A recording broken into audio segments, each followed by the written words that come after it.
Here we are for another episode of A Drink from Upstream.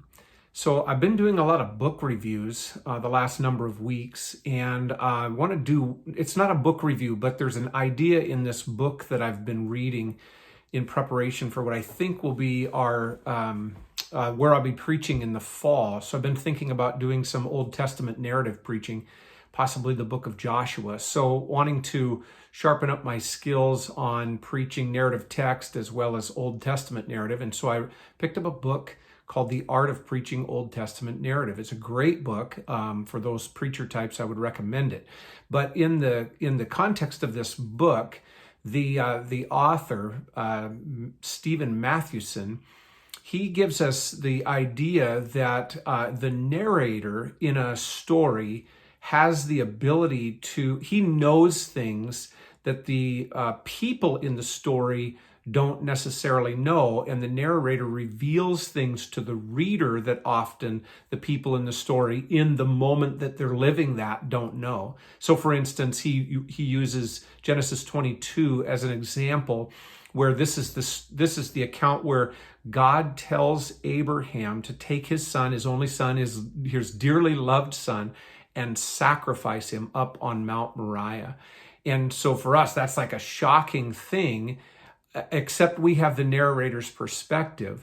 The very first verse tells us that God was testing Abraham.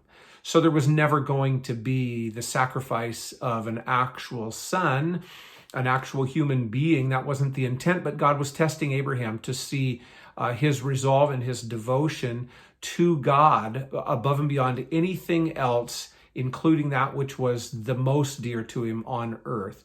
Nonetheless, we have the narrator's perspective. And it got me to thinking, wouldn't it be nice if we had that at the onset of any sort of trial that we were getting into? Sometimes trials come to us very abruptly. We didn't see it coming, and all of a sudden we're facing it like a car crash. It's not something that's planned. And other times they're not so abrupt. They kind of sneak up on us and come on us, and all of a sudden we see it's more like the tide coming in. You know, if you just stare at it, it's not very quick. But if you look away for a little bit and then you look back, you can see its movement, and then all of a sudden the tide's in. Sometimes trials come at us like that. But wouldn't it be nice if we just had that narrator's perspective? If we had, if you will, God telling us, hey, you're about to go through a particular difficult situation, but here's what I'm doing. Here's why I'm allowing that. Here's why you're going to be going through that. Here's how long it will last, and this will be the outcome. Wouldn't that be great? I would just think that would be super. The problem, of course, with that is that would not be faith at all. It would not require much trust in God at all if we knew everything that was going to happen before it happened, or the reason for those things.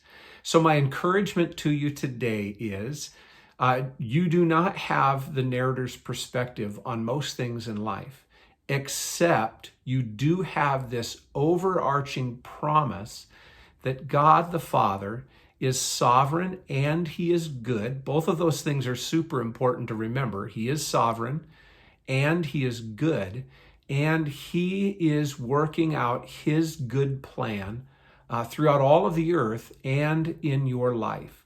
So walk by faith, not by sight. Trust the one who can be trusted. God is faithful, and I hope that you're leaning into that today. God bless you.